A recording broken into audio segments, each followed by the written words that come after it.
Bonjour à tous, je m'appelle Vincent Daéron, je suis rédacteur sur Bibasket. On est trois réunis pour débattre un petit peu de l'actualité basket, puisqu'il en reste. Je suis d'abord avec Gabriel Panteljou, fondateur et rédacteur en chef de Bibasket. Comment ça va, Gabriel? Ça va les gars. Tu es confiné chez toi à Montpellier? Et ouais, on fait passer le temps, on continue de suivre l'actualité du basket et voilà. Et puis, l'occasion d'échanger un petit peu enfin derrière les écrans, c'est sympa, c'est une nouveauté un peu pour du basket. Exactement, on en profite pour innover, pour prendre le temps et d'avoir de nouveaux sujets, de prendre le temps tout simplement. On n'est pas pris dans le flux d'informations de la saison. Et on est aussi avec Boris Dolagne. Bonjour Boris. Salut à tous. Donc l'idée de cette petit échange vidéo tous les trois, c'est de débattre un petit peu de l'actualité basket. Pour ça, on va revenir sur les annonces du président de la République hier, pas pour débattre politique ni crise sanitaire, mais tout simplement parce que ça a des conséquences sur la saison de basket. Les principales annonces, c'est que le confinement il est prolongé jusqu'au 11 mai à minima, qu'il n'y aura pas d'événement public avec du public avant la mi-juillet, et également la fermeture des frontières hors Union européenne qui donc reste d'actualité. Les frontières restent fermées, notamment donc on pense avec les frontières, notamment avec les États-Unis. Il y a de nombreux joueurs qui sont rentrés chez eux. Messieurs, première question assez simple, on se dirige inéluctablement vers une fin de saison, non, Gabriel? C'est sûr que ces annonces, ça contraint un petit peu plus la LNB à devoir arrêter le championnat.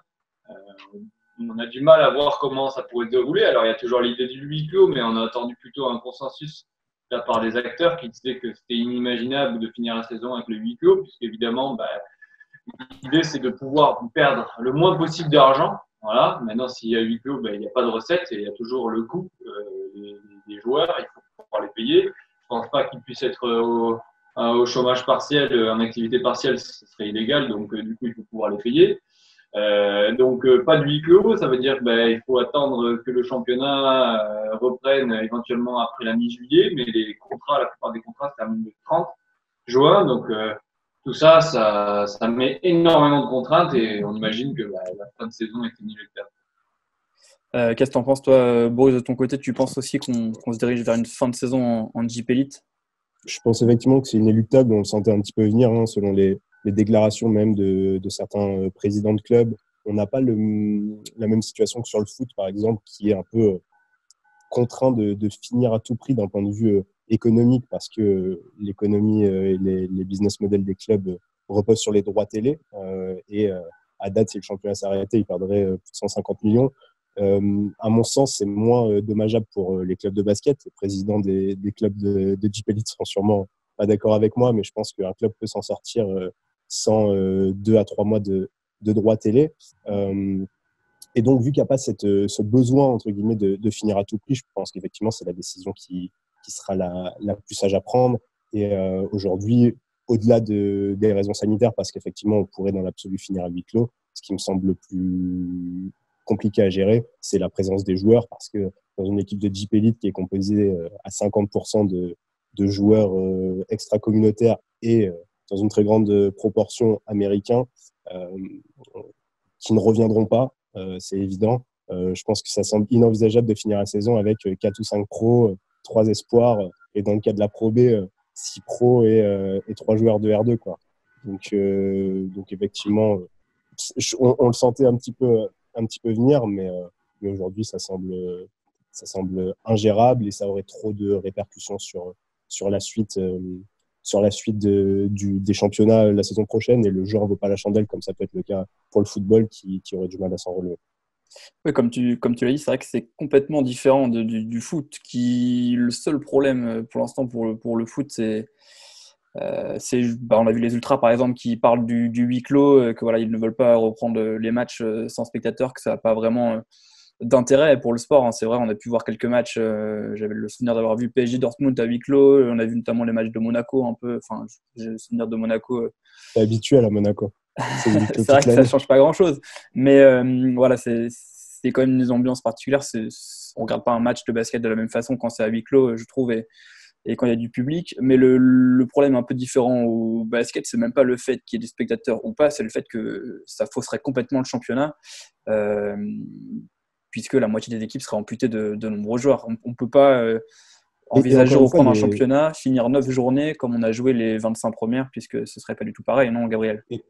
Et oui, et puis après, il faut aussi imaginer que déjà, est-ce qu'on pourra, les joueurs pourront s'entraîner correctement à partir du 11 mai, si jamais on reprenait? Parce que sportivement, on pourrait imaginer que la saison serait réduite. On jouerait peut-être que la saison régulière au mois de juin, c'est-à-dire qu'à partir du 11 mai, les joueurs seraient rapatriés, s'ils peuvent venir, revenir, pour ceux qui peuvent revenir, on va dire, qui s'entraîneraient pour se remettre en condition physique pendant 3 semaines. Pareil, à partir de début juin, on aurait des matchs à huis clos, peut-être 2 ou 3 par semaine pour faire 9 journées.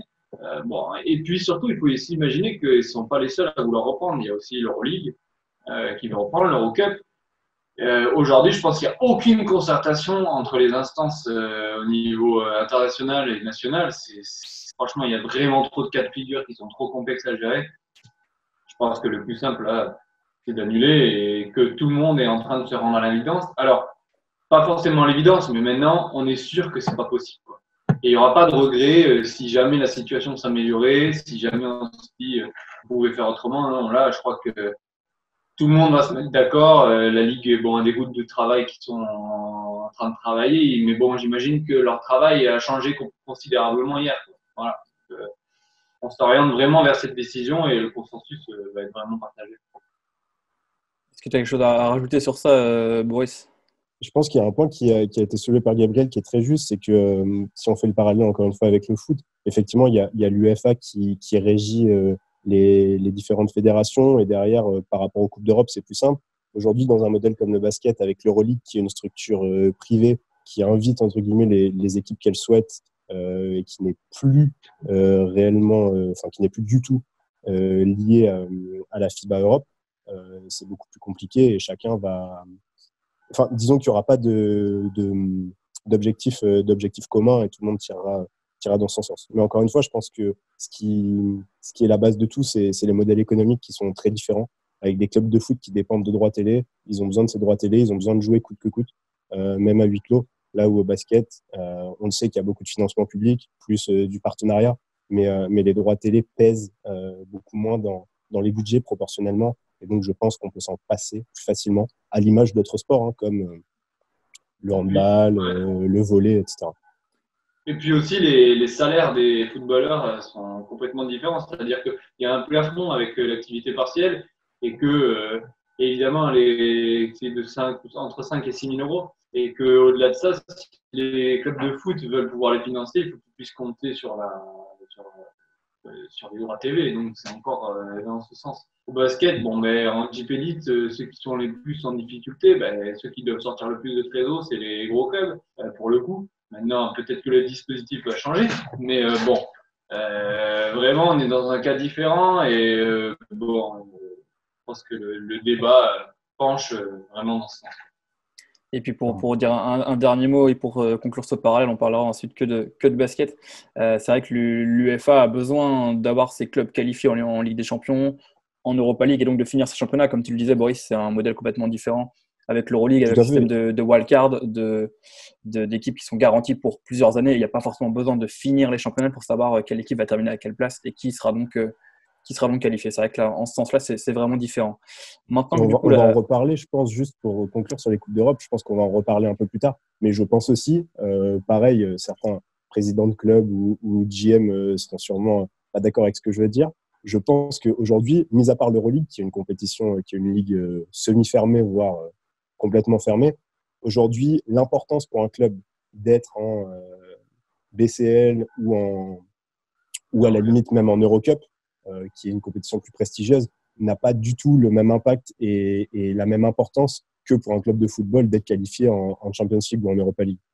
Je pense qu'aujourd'hui, un gros club français bien établi, type, je sais pas, Le Mans par exemple, peut se passer une année de jouer ni BCL ni Eurocup.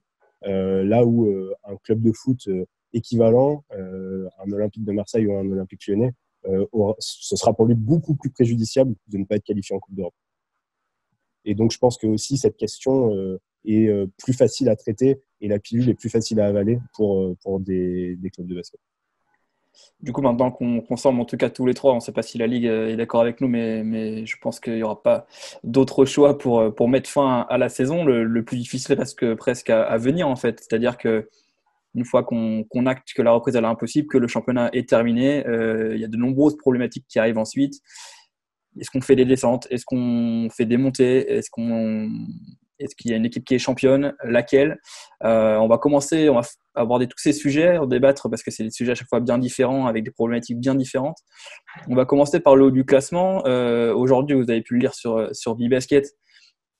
La Ligue 2 notamment a acté que la saison était terminée, a déclaré un champion en D1, le PSG. En D2, c'est son Rennes. Je me permets de le préciser parce que je prêche pour ma région et ma ville natale. La LFB, en revanche, la Ligue féminine de basket, n'a pas décerné de champion, alors que la saison est elle aussi terminée. Qu'est-ce qu'il faut faire en Jeep Elite, Boris? Il faut un champion ou pas, alors qu'il reste 9 journées? On a eu ce débat un peu plus tôt, il y a quelques semaines, sur les divisions nationales notamment. En fait, moi, je pense qu'il y a encore une fois une grande différence avec les autres sports qu'on cite. C'est que le basket, on a un sport de play-off où on gagne en play-off au terme d'une finale en plusieurs manches. Et c'est Christian Bonchot, il n'est pas d'accord. Hein. Peut-être, Gravine, il y a une bannière, vainqueur de la saison régulière, quand même, sportif. Voilà.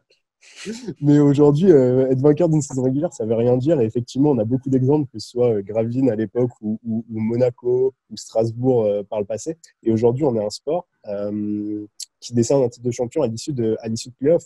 Et donc, contrairement au handball ou au football. Et donc, selon moi, on ne peut pas décerner un titre en cours de saison sur un système qui est différent de celui qui est établi au départ. Si on était une compétition où à la fin, le premier de la saison régulière était champion, à la limite, pourquoi pas? Aujourd'hui, ça me semblerait une absurdité de décerner un titre de champion à l'issue d'une saison régulière qui est amputée de 9 matchs. En plus, avec 3 équipes à égalité, donc on s'en sortira. Et Gabriel, tu en penses quoi? Tu es plutôt d'accord avec Boris?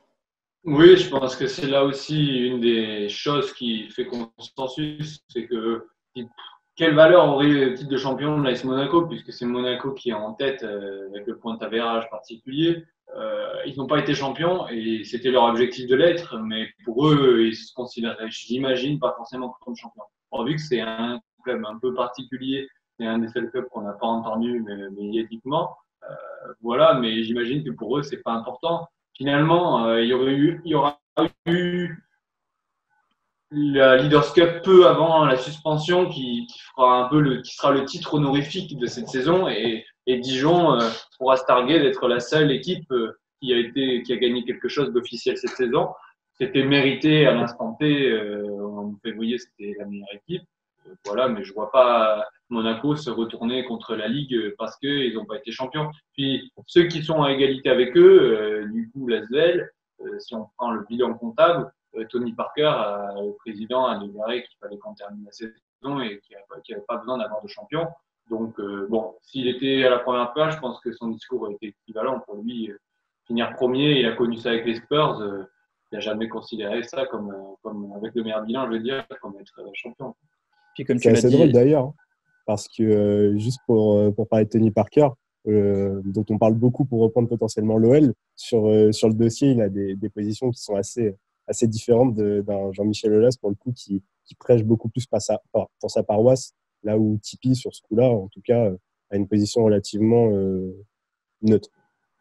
On verra comment Tipeee réagira à la tête de l'OL dans une dizaine d'années. Non, mais comme disait Gabriel, c'est vrai que personne, je pense, ne veut, parmi les 3 équipes qu'on a citées, hein, qui sont à 21 victoires, 4 défaites, on a l'ASVEL, Monaco et Dijon. L'ASVEL et Dijon qui devaient encore se jouer, hein, d'ailleurs. Personne ne veut d'une petite astérix à côté de son nom dans le palmarès. Ça vaudrait absolument rien dire, je pense. Et je pense que là encore, comme tu l'as dit, Gabriel, ça fait consensus que ça me paraît compliqué de décerner un titre de champion. Le problème, il est ailleurs. On va l'évoquer tout de suite. C'est d'abord les promotions-relégations. Dans une année qui, en plus, était particulièrement charnière en JP Elite. Je pense que la commission de la LNB va s'arracher les cheveux déjà là et puis ensuite l'année prochaine pour savoir le nombre d'équipes qu'il faut dans la division, parce qu'on rappelle que la Jeep Elite devait passer de 18 à 16 clubs l'année prochaine, qu'il y avait donc 3 descentes. Là encore, la question elle est assez simple. Est-ce que le Portel, Gravine et Roanne, qui sont pour l'instant les 3 équipes dans la charrette, doivent descendre? Gabriel, qu'est-ce que tu penses de ça? Alors non, parce que comptablement, ils devaient se sauver. Maintenant, la première des choses, c'est que la Ligue doit se protéger. Aujourd'hui, on fait descendre une de ces équipes, elle va se retourner contre la Ligue et si ça tombe pas en sa faveur, elle va faire des recours et sur des recours et sur des recours. Et on n'en finira plus. Je pense que la logique, la première des choses, c'est de suivre la logique de la FFBB, c'est-à-dire de ne reléguer personne. Après, ne pas faire monter des équipes, c'est l'autre question qui vient ensuite. Maintenant, effectivement, il y en a qui vont dire ouais, c'est dégueulasse, le Portel aurait dû descendre vu leur saison, c'était logique et mérité. Oui, et malheureusement, en tout cas, il y en a qui seront plutôt heureux de cette situation. Voilà, il y a beaucoup plus de malheur dans cette situation qu'autre chose. Ça sert à rien d'enfoncer les gens et puis surtout, il vaut mieux se protéger. Maintenant, la difficulté pour la Ligue, c'est de connaître bien ses statuts, c'est de savoir si elle peut se permettre de prendre des avis tranchés. Est-ce qu'elle peut faire un consensus si tous les clubs sont écoutés? Est-ce que les clubs ils peuvent s'engager à dire voilà, on a tous acté pour cette solution, on ne compte pas revenir sur la décision? Bon, ça c'est des choses un petit peu plus faut voir au niveau législatif si c'est possible, mais reléguer des clubs aujourd'hui, ça me paraît impossible. Après, en convoi, là, c'est plus là que c'est compliqué, quoi. Ce serait un risque aussi, comme tu l'as dit, d'enfoncer ces clubs. C'est-à-dire que des clubs qui vivent pour beaucoup de recettes de billetterie, aussi de sponsoring. Évidemment, on imagine que des partenaires qui vont être tous en difficulté économique quand on va sortir de cette crise sanitaire donneront évidemment beaucoup moins, s'ils continuent de donner déjà à ces clubs, donneront beaucoup moins à des clubs qui sont en Pro B plutôt qu'en Jeep Elite, avec des recettes de billetterie moindres également. Ce serait un vrai risque d'enterrer ces clubs. Une double peine, tout à fait. Ton avis là-dessus, Boris, est-ce qu'il faut des descentes? Moi, je suis complètement aligné sur le fait qu'à mon sens, il faut faire descendre personne. J'ai une espèce de religion sur ce sujet. Je sais que beaucoup de monde est en désaccord avec moi, notamment sur les histoires des montées. On y reviendra juste après. Sur la Pro B, c'est qu'une saison, elle est composée d'un certain nombre de matchs et après, chaque club gère sa saison et sa dynamique comme elle le peut, comme elle le souhaite, en fonction des préparations, des changements d'effectifs, potentiellement d'entraîneurs. Et aujourd'hui, je pense qu'il était, même si le Portel est clairement décroché, c'était inenvisageable de faire descendre ces équipes parce qu'une équipe comme Boulazac, par exemple, que je connais particulièrement bien, est dans une situation quasiment identique à celle de Roanne, par exemple. Et donc, il n'y a pas de raison, honnêtement, que l'une des équipes descende plus que l'autre pour une histoire de point avérage ou potentiellement pour un point de plus avec 8 ou 9 matchs à jouer. Gabriel, tu voulais rajouter quelque chose? Non, mais bon, ça, c'est. De toute façon, il faut qu'on tombe sur un nombre pair parce qu'au niveau professionnel, c'est pas possible d'avoir des exemples. Donc, l'idée, c'est que la réforme des 16 clubs pour la saison prochaine, en plus, qui n'était pas forcément une très grosse popularité, vu qu'on a vu tout ce qui s'est passé au niveau des coachs, 8 coachs ont été changés, je crois, sur la saison écoulée. Donc, celle-là, c'est pareil, ça fait assez consensus qu'aujourd'hui, évidemment, il n'y aura pas des équipes qui seront reléguées et pour redescendre à 16 du moins. On n'aura pas 3 relégations pour une montée. Donc, on peut s'imaginer déjà qu'on sera 18. Donc, la question, c'est est-ce qu'on 18 ou est-ce qu'on est 20? Parce que 19, on pourrait dire il n'y a que Blois qui mérite particulièrement de monter. Puis on connaît l'historique avec Blois qui s'est vu refuser à monter il y a 2 ans. On ne peut pas imaginer un week-end basket où il y a une des équipes qui ne joue pas. C'est pas possible. Donc, ça serait 20. Voilà, ça serait 20. Maintenant, il y a pas mal de points là-dessus. Qui c'est qui monterait? Est-ce que c'est le suivant? Quelqu'un a commencé à dire que pour eux, ça peut les intéresser. Justement, là, pour le coup, on peut challenger un peu ce que tu disais, Boris. Quoique cette saison, c'est différent en Pro B parce qu'il y a eu les playoffs. Cette saison, c'est différent. Exactement. Cas exceptionnel. En fait, ma position aurait été assez différente en fait, si la première place était synonyme d'accession. comme on l'a vu depuis des années et des années, avec une place bonus, entre guillemets, pour les playoffs. Cette année, la place de vainqueur de la saison régulière, elle n'était pas synonyme de montée. Donc, encore une fois, Blois aurait pu très bien terminer premier de saison régulière avec 4 ou 5 victoires d'avance et complètement se cracher en playoff. Donc, c'est triste. Ça leur tombe dessus une deuxième fois en 3 ans. C'est hyper cruel, mais malheureusement, je ne vois pas d'autre solution que de ne pas mettre en place de montée, à l'exception du fait que potentiellement, mais je ne vois pas ce cas de figure arriver, une des équipes de Jeep Elite soit rétrogradée administrativement pour des raisons budgétaires. Comment ? Ou un dépôt de bilan comme oui, voilà. Portes ou le Portel. Ou une incapacité à se réengager et le fait de demander effectivement de se réengager en Pro B ou en NM1. Là, dans ce cas-là, un peu à l'image de ce qui est fait entre la N1 et la N2, on a ce ranking de Pro B, entre guillemets, et à chaque équipe qui ne peut se réengager en Jeep Elite l'an prochain, on en fait monter une si elle accepte. C'est là que Rennes, il monte à chaque fois comme ça, en fait, Vincent. Dans toutes les disciplines, Rennes profite de la situation pour monter, quoi. Voilà, il va falloir que l'Union Rennes Basket, on en reparlera tout à l'heure quand on va parler un petit peu des championnats amateurs, mais voilà, il faudra que cette fois-ci l'Union Rennes Basket arrive à se maintenir. Justement, pour revenir sur Blois, est-ce qu'on peut pas imaginer que la question en fait se pose peut-être plus cette année sur une montée ou pas? Enfin, cette année d'ailleurs, c'est la seule année où on peut parler ça parce que c'est une année exceptionnelle, mais est-ce qu'on aurait le même débat à savoir s'il faut des montées ou pas de Pro B si c'était pas Blois? Et Blois, on sait qu'il y a un passif d'il y a 2 ans, une équipe qui méritait amplement de monter en Jeep Elite et qui n'est pas montée pour les raisons qu'on connaît, à savoir qu'un centre de formation qui n'était pas agréé, qui a été agréé quelques mois après seulement, mais voilà, c'était pas passé. Est-ce que le fait que ce soit Blois qui soit encore dans la même position peut éventuellement pousser la LNB et qu'on pourrait imaginer, je sais pas, très bienveillant, même si c'est pas forcément toujours le cas, et du coup pousser pour qu'il y ait une ou 2 montées? Bah, bien sûr, je pense que le public a pris en sympathie la Blois pour son histoire d'il y a 2 ans. Ça se comprenait parce qu'il y avait une législation. Aujourd'hui, ils sont prêts à le faire. Maintenant, la question qu'on peut se poser aussi, c'est est-ce que c'est bien de monter dans ces conditions avec de l'incertitude économique, etc. Si c'est pour monter, faire l'ascenseur.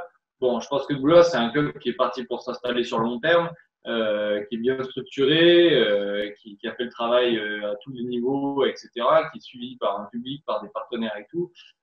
S'ils repartent aujourd'hui en Pro B, ils seront toujours en mesure de pouvoir être solides. Voilà. Maintenant, c'est sûr que ça fait 2 fois qu'ils rateraient une fenêtre. Des fois, on peut louper le coche. Peut-être que ils vont avoir des joueurs comme Tyrion Johnson qui fait une très bonne saison, mais à un moment donné, qui te fait chier. À un moment donné, que ça puisse moins. On a vu comment ça s'est passé pour eux l'année dernière. Ils ont quand même mis 6 mois à arriver à se remettre de cette décision et la saison était un peu foutue, quoi, même si derrière c'est correct ce qu'ils ont fait au niveau sportif. Mais bon. Donc oui. Après, par exemple, l'idée c'est que on monte avec 2 clubs et il y aura un deuxième club qui serait totalement opportuniste de la situation. Bien sûr, c'est comme le Portel, on va pas leur en vouloir de saisir la situation parce que je voyais pas un autre club aujourd'hui monter en Pro B, à part Blois. Je pense que Nancy, ils ont besoin d'1 ou 2 ans encore pour se restructurer. C'est évidemment une institution qu'on imagine revenir en Jeep Elite à un moment donné. Quimper, ça serait sans doute un peu trop tôt pour eux. Ça serait même limite dangereux de partir sur la Pro B, enfin la Jeep Elite, être en difficulté économique, redescendre, casser une dynamique, etc. Je pense que c'est peut-être que derrière, finalement, on a Antibes qui a été en Jeep Elite il n'y a pas si longtemps et qui commence à monter en puissance. C'était peut-être plus logique. Voilà, Paris, peut-être, il aurait fallu voir ce qu'ils faisaient sur la deuxième partie de saison avec Marquis Saints, mais eux aussi, ils ont peut-être besoin encore d'1 an. Donc, la question se pose parce qu'il y a Blois, je pense que c'est vraiment ça. Ouais. On fait des dossiers wildcard comme il y a quelques saisons, sinon. J'y pensais. Est-ce qu'on revient au wildcard? Mais là, Paris Basket, ils montent tout droit, du coup. Après, il faut faire des scénarios parce qu'aujourd'hui, on parle, la reprise de la saison l'année prochaine tranquillement. Bon, c'est sûr que si on repart sur 20, ça ajoute des journées. Il y aura toujours l'Euroleague, il y aura toujours la aussi. Alors, le fait que la saison, il n'y ait pas de compétition internationale cet été, ça peut imaginer qu'on puisse reprendre, en tout cas plus tôt, qu'on allonge la saison. que les corps, les organismes soient reposés aussi, même s'il y aura besoin de travailler dur pour pouvoir s'en remettre en forme. Maintenant, est-ce que vraiment on pourra jouer une saison normale à partir de septembre avec du public dans les salles et tout? Ça commence à être de plus en plus stressant à ce niveau. C'est-à-dire que je pense qu'il faut envisager plusieurs scénarios. Il faut envisager la division avec 18 ou 20 équipes. Puis se dire, si on fait une saison normale, on commence en début septembre, mi-septembre, fin septembre et on met les journées à telle date. Mais si on peut pas, il faut imaginer peut-être des conférences, des trucs qui sont, je pense, pas du tout bons normalement, mais qui réduisent la saison sur peut-être de novembre à juin, parce que peut-être qu'il va falloir attendre le mois de décembre pour pouvoir jouer avec du monde dans les tribunes. Et on a vu comment ils commencent à en parler en Italie. Là, on parlait de la fin de saison, mais là, je pense que ça va être le débat dans les prochaines semaines qui va commencer à arriver. Et justement, tu parlais d'une Jeep Elite peut-être à 20 clubs. C'est d'ailleurs ce que milite Paul Seignol, le président de l'ADA Blois. Il faut quand même penser qu'il y a un moment donné, il va falloir repasser à 16. C'est impossible l'année prochaine. Ça risque du coup d'être peut-être compliqué l'année d'après, parce que si on imagine une Jeep Elite à 19, 20 clubs, ça veut dire qu'il faut une descente de plus. Imaginons, je sais pas, une Jeep Elite à 20 clubs pour repasser sur un an à 16 clubs, ça paraît presque impossible. Ouais, il faut l'échelonner. Sur des ans. Il faut l'échelonner sur plusieurs années, mais effectivement. Et juste pour revenir à ta question du départ par rapport à Blois, je pense qu'effectivement, on juge la situation de manière différente parce que c'est Blois, mais de manière objective, ça ne devrait pas être le cas. On devrait la juger de manière neutre, sans prendre en compte ça, même si c'est malheureux pour eux et que ça tombe sur eux. Mais ça ne devrait pas rentrer en compte dans ce type de décision. C'est vrai. En fait, les deux n'ont rien à voir Bien entre la raison pour laquelle ils ne sont pas montés il y a 2 ans et cette année, et l'une ne doit pas influer sur l'autre. Ou alors, ça veut dire que, d'un point de vue légal et juridique, il y a un parti pris qui est un petit peu bizarre. Mais le lobbying a commencé en tout cas. On l'a vu, on voit Paul Seignol pas mal dans les médias. On a vu un reportage, et tant mieux d'ailleurs d'avoir un reportage sur de la Pro B dans le stade 2 dimanche dernier, mais le travail de lobbying, et c'est bien normal du côté de Blois, est en cours. Oui, Gabriel, tu voulais ajouter quelque chose? Là on parle de la Pro B. Ce qui est compliqué aussi, c'est pour les clubs de N1 qui, eux, attendent parce qu'ils n'ont pas la garantie ils ne savent pas ce qui va se passer en LNB. Donc, on va dire que Chartres, par exemple, qui a surdominé sa poule en National 1, ils aimeraient bien pouvoir avancer par rapport à l'année prochaine. Ils ne peuvent pas le faire comme les autres clubs. Encore que Blois, c'est plus compliqué en LNB, la saison n'étant pas terminée. Les clubs ne sont pas vraiment dans une phase où, pour l'instant, ils sont actifs sur le recrutement. En N1, on commence quand même à avoir des clubs qui annoncent, qui travaillent, etc. Et qu'est-ce qu'ils peuvent faire, la Charte? Ils peuvent dire à leurs joueurs, on va jouer en Pro B, en N1, contacter des joueurs pour le double projet, ce qui s'était passé un peu avec Blois il y a 2 étés. C'est compliqué de se planifier là. Donc, c'est là que ça presse un petit peu la LNB de prendre ce genre de décision.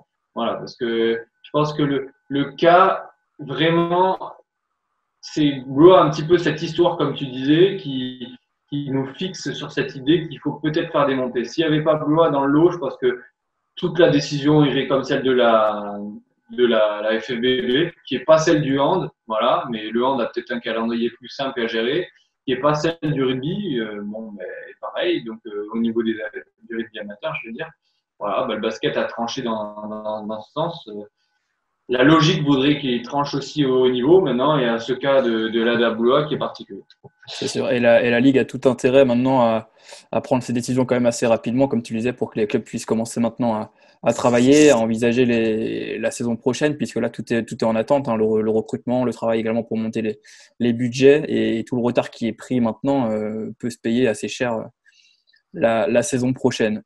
Si vous avez rien à rajouter sur sur la LNB, sur ce qu'on a évoqué en Jeep Elite, Pro B et même un petit peu N1, je comptais aborder avec vous plus bas, hein, les championnats amateurs. On a pas mal discuté sur notre conversation, pour rien vous cacher, pour rien cacher à nos lecteurs, à nos auditeurs. On a pas mal discuté sur la décision qui a été prise par par la FFBB sur le championnat amateur, donc de geler la saison, hein, saison blanche, pas de montée, ni de descente. On prend les mêmes et on recommence l'année prochaine, ou presque, comme l'a dit déjà tout à l'heure Boris, on va y revenir sur la N1. Un premier avis sur cette question, Gabriel, qu'est-ce que tu penses aussi de cette décision de la FFBB, qui est une décision assez forte et pour le coup différente des autres fédérations, qui là, pareil, on a vu notamment au rugby, il y a des descentes, pas de descente, pardon, et des montées. Au basket, rien ne change. Qu'est-ce que tu en penses? J'étais partisan au départ dès le départ en fait d'essayer de faire le moins de malheureux possible. Voilà. Après c'est toujours du cas par cas qui est compliqué. C'est sûr que quand on prend l'équipe de Fétia en National 1 qui est invaincue sur sa saison, c'est un crève-cœur que de ne pas monter. Déjà elles n'avaient rien à faire dans cette division. Voilà. Maintenant c'est vrai que c'est compliqué aussi de faire monter, complètement restructurer tout le monde parce qu'il y avait une réforme, par exemple, sur la Nationale 3 qui était de réduire le nombre de poules, agrandir le nombre d'équipes par poule, mais réduire le nombre de poules, ce qui, in fine, réduisait le nombre d'équipes en Nationale 3. Voilà, peut-être qu'il faut, du coup, il va falloir échelonner pour revenir au nombre prévu. Là, en faisant ça, il décale juste d'un an. Donc, voilà, maintenant, est-ce que vraiment c'est un crève-cœur quand on est régional 2 de pas monter en prénat? Dans la dynamique, c'est vrai que ça c'est dur. Voilà, quand on a un projet, qu'on a prévu, qu'il y a des délais, etc., c'est dur. Voilà, mais est-ce que c'était possible de faire monter tout le monde? Bon. Après, la différence avec le niveau professionnel, c'est qu'il y a des équipes qui sont plus facilement convaincues de descendre par elles-mêmes. C'est-à-dire qu'on l'a vu là avec Feur, ils se sont dit, bon, et nous, il vaut mieux repartir en National 2 parce que ça va être trop compliqué, il y a trop d'incertitudes économiques et déjà, c'était une saison difficile. On part, donc ça libère une place. Je pense qu'il y a pas mal de niveaux. Moi, je vois en pré-national, il y a des équipes qui n'ont pas gagné de la saison qui disent non, mais nous, on va repartir au niveau en dessous parce qu'on préfère jouer en Régional 2 et pas prendre des branlées tous les week-ends. Donc ça va le faire. Mais bon, c'est sûr que plus on monte, plus on va vers les niveaux semi-pro, moins ça va se passer comme ça. C'est vrai qu'on va le rappeler, hein, comme tu as évoqué Gabriel, Boris, tu l'as évoqué tout à l'heure, Feur a décidé de ne pas repartir en N1 et de repartir au niveau d'en dessous en National 2, ce qui libère donc une place en National 1, puisque c'est les seuls moyens pour qu'il y ait des montées et des descentes. La Fédé gèle les saisons, mais permet évidemment de faire monter des équipes si d'autres clubs décident de ne pas repartir dans la même division. Le ranking de N2 place Rennes en tête, qui devrait donc monter si tout se passe comme prévu en National 1. Donc ça devrait le faire. Mais par rapport à ce que disait Gabriel, justement, il a raison dans le sens où ça dépend énormément des situations et des poules. Aujourd'hui, Fétia, qui est invaincu, qui a, je ne sais pas si 4 ou 5 victoires d'avance sur le second, oui, ça fout les boules de ne pas monter. À l'inverse, Rennes va monter au ranking, et donc dans ces cas-là, j'ai aucun souci. En revanche, j'étais beaucoup plus circonspect sur le fait que Rennes, via son entraîneur Pascal Thibault, avait signé il y a quelques semaines la lettre demandant à ce que tous les premiers de poule des divisions nationales montent dans les divisions supérieures. Or, selon cette logique-là, là où ça me semblait hallucinant comme requête, c'est que encore une fois, la National 2 n'est pas une division où le fait d'être premier ou deuxième garantit une montée. Il faut gagner son quart de finale. Et les 4 vainqueurs des quarts de finale montent en N1. Et dans le cas de Rennes, dans sa poule, on est quand même sur une équipe qui est à égalité avec Fougères, avec 3 défaites, avec un seul point d'avance sur Lune Plage et Berck. Rennes a perdu contre Berck il y a 2 ou 3 journées et sur une dynamique qui est moins positive que certains de ses poursuivants. Donc, sportivement, on était encore relativement loin du compte, parce qu'encore fallait-il conserver sa place dans les 2 premiers, puis derrière gagner son quart de finale pour monter. Donc là, au ranking, il y a aucun débat et aucun scandale. La règle est comme ça. En revanche, une montée automatique sur la base du classement à l'époque, comme ça avait été demandé, aurait été dérangeante selon moi, parce que sportivement, assez discutable. Je suis d'accord avec toi. Ils disent que ça casse des dynamiques. Oh, excuse-moi.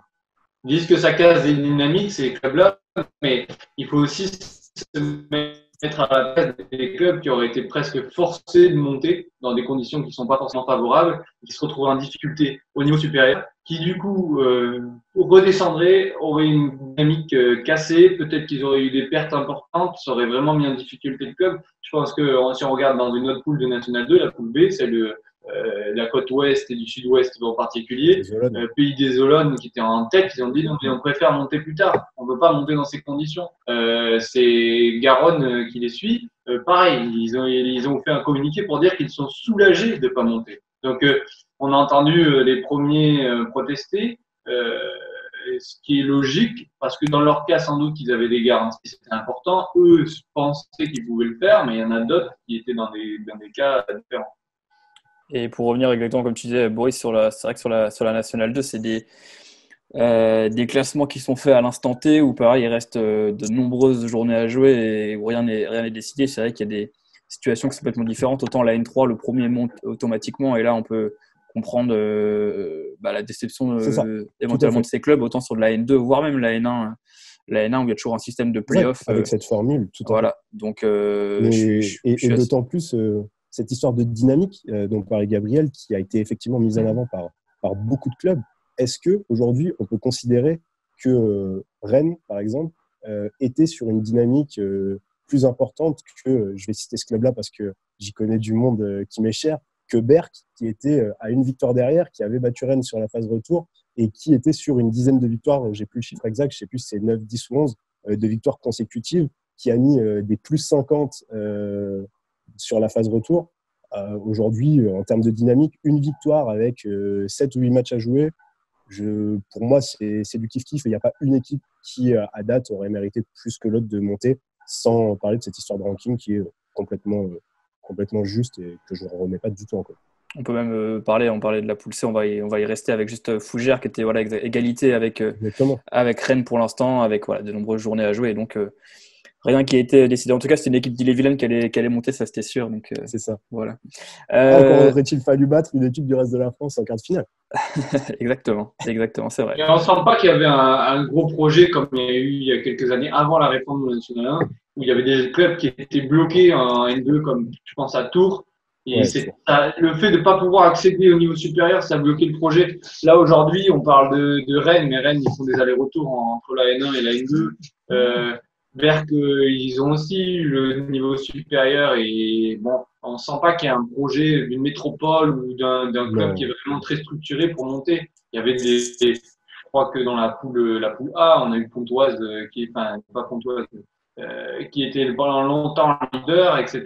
Donc il y a pas un gros projet il y a Golfe Juan par exemple. Golfe Juan, est-ce qu'ils veulent monter en N1, mais est-ce que c'est Golfe Juan, pendant de nombreuses années, ils ont tout fait pour pas monter, effectivement. Et à la phase retour, ils ont mis le frein à main pour rester tranquillement où ils étaient. Il y a plus de locomotive qui espère monter, enfin qui en tout cas peut jouer un rôle même plus haut que la N1 et qui veut monter de la N2 rapidement à la Pro B par exemple. Oui, on n'a pas des ponts de Cherhuy avec des armadas, ce genre de choses. Messieurs, je pense qu'on a fait le tour. Est-ce que vous voulez évoquer une dernière chose? On n'a pas parlé notamment du recours qui a été déposé par une 30 à quarantaine de clubs, recours devant le CNOSF pour essayer d'avoir gain de cause et de faire monter des clubs au niveau amateur. Est-ce que vous avez un dernier mot à dire là-dessus avant qu'on se dise au revoir? Boris, je te vois grimacer. Je trouve qu'il y a des clubs qui vraiment ont un sacré culot parce que des équipes de D3 ou de D2 ou de R2 qui mettent en avant le fait que ça peut mettre leur club et leur structure en péril ou dégoûter des joueurs qui vont arrêter la pratique du basket pour une montée en deuxième division départementale. Je trouve que c'est quand même très, très osé et que certains manquent un petit peu de pudeur par moment.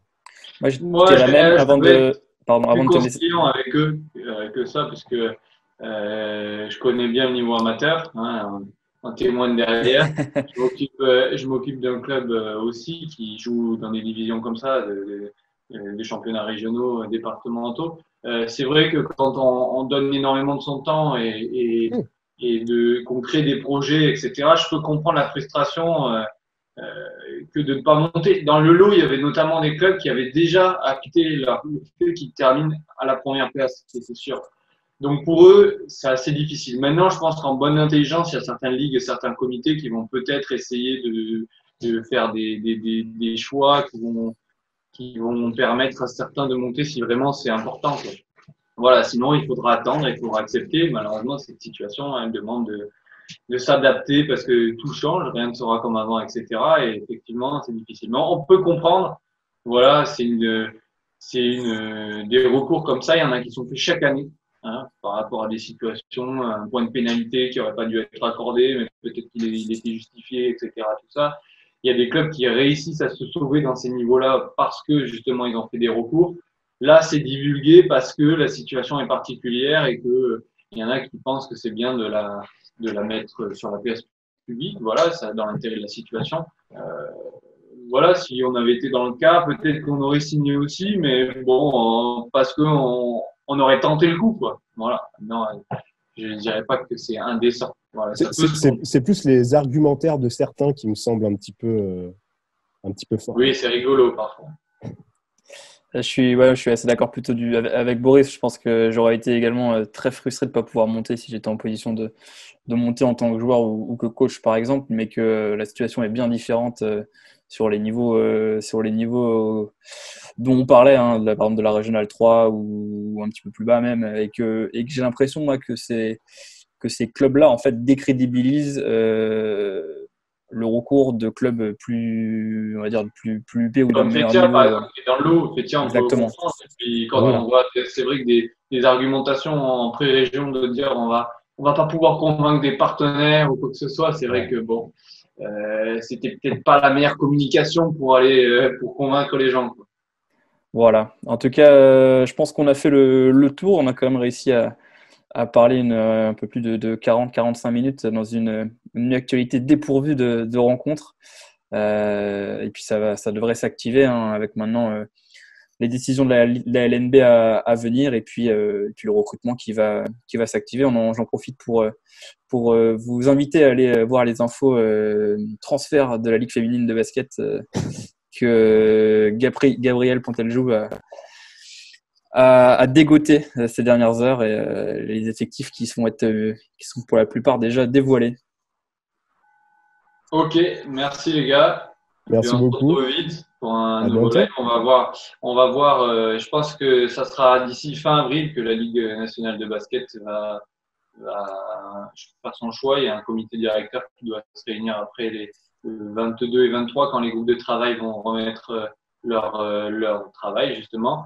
Parce qu'il y en a d'autres qui seront constitués après pour imaginer ce qui peut être fait pour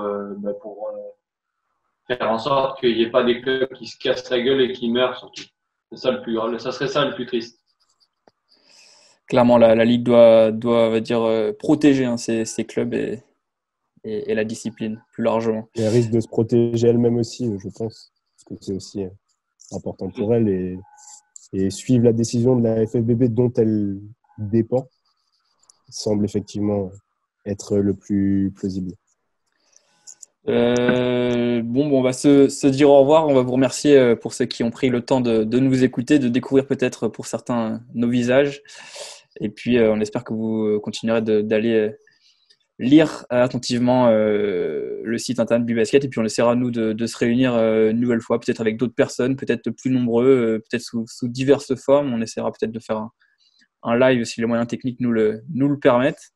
Je vous souhaite une bonne journée. À bientôt. Au revoir, Gabriel. Allez, ciao les gars. À bientôt. Salut tout le monde. Salut Boris. Salut Vincent, salut Gabriel. Et prenez soin de vous. À bientôt. Vous aussi, salut. Retrouvez les résumés de matchs et toutes les actualités sur bibasket.fr, le site numéro 1 sur le basket français.